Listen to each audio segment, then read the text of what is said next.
নিচে বসবাস, তবুও শিশুদের মুখে হাসি ফোটানোর সামান্য একটু চেষ্টা। 2023 সালের 7 অক্টোবর অবরুদ্ধ উপত্যকায় ইসরায়েলি বাহিনীর হামলা শুরুর পর দ্বিতীয় ঈদ উল ফিতরেও স্বাভাবিক হয়নি গাজার বাসিন্দাদের জীবন। মুসলমানদের সবচেয়ে বড় ধর্মীয় উৎসব সবার জন্য খুশির বার্তা নিয়ে আসলেও গাজাবাসীর মধ্যে নেই ছিটে ফোটাও।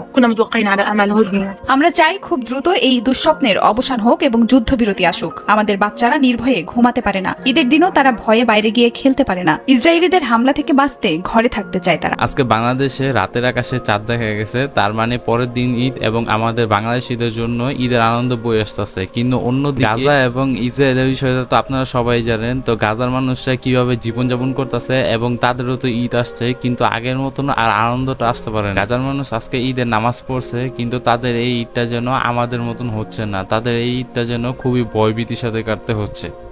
অবর্ণনীয় যন্ত্রণার নাম ঈদ বা রমজানে এখানকার শিশুদের বিশেষ কোনো আনন্দ নেই। উৎসব উদযাপনেও কারো কাছে নেই প্রয়োজনীয় অনুষঙ্গ। মানুষ কোনো রকম টিকে থাকার কথা ভাবছে। হামাসের উপর চাপ প্রয়োগের কৌশল হিসেবে চলতি মাসের শুরু থেকেই গাজায় ত্রাণ সহায়তা পৌঁছাতে দেয়নি ইসরায়েল। এরই মধ্যে উপত্যকাটি ছেড়ে পালাতে হয়েছে অনেক পরিবারকে। এত কিছুর মাঝেও দীর্ঘ 1 মাস সিয়াম সাধনার পর অনাহার ও কষ্টের মাঝে ঈদ করছেন তারা।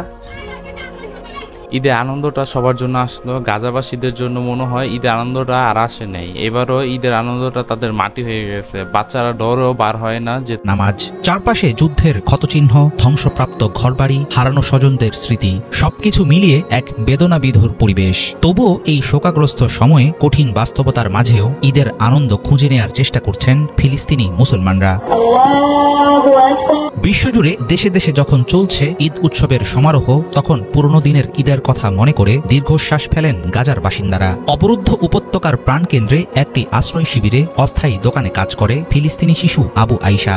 বন্ধুদের সাথে খেলতে যাওয়ার প্রিয় স্থানটা এখন আর আগের মতো নেই। বর্তমানে ফিলিস্তিনবাসীদের একটা দাবি দাঁড়িয়ে গেছে, তা হইল যে নিরাপত্তার সাথে তারা যেন ঘরে বসবাস করতে পারে। এইটাই হলো তাদের চাওয়া। তাদের ঈদ নয়, তাদের জীবনটা যেন বাঁচতে পারে এবং তার নিরাপত্তা। আমেরিকার সমর্থনের কারণে ইসরায়েল রক্তগঙ্গা বাসাইতেছে ফিলিস্তিনের উপরে। আর ফিলিস্তিনের মানুষরা এখন শান্তিময়, তারা নিরাপত্তাভাবে ঈদ পালন করতে পারে না। তাদের জীবনটা এখন হুমকির মুখে পড়ে যাইতেছে। জানি না আর কতদিন এইভাবে ফিলিস্তিন ভাই বোনদের উপরে এরকম অত্যাচার নিপীড়ন চলতে থাকবে।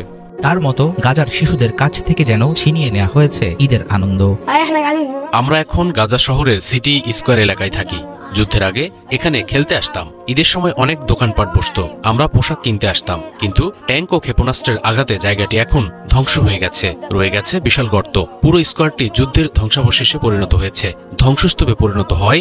এখন আর কিছুই অবশিষ্ট নেই। যুদ্ধের আগে আমরা এখানে পোশাক ও প্রয়োজনীয় জিনিসপত্র কিনতে আসতাম। তো বন্ধুরা, আপনারা অবশ্যই ফিলিস্তিনবাসীদের জন্য আপনারা অবশ্যই দোয়া করবেন, তারা যেন সুন্দরভাবে জীবনযাপন করতে পারে, তাদের এই বিপদ যেন তাড়াতাড়ি দূর হয়ে যায়।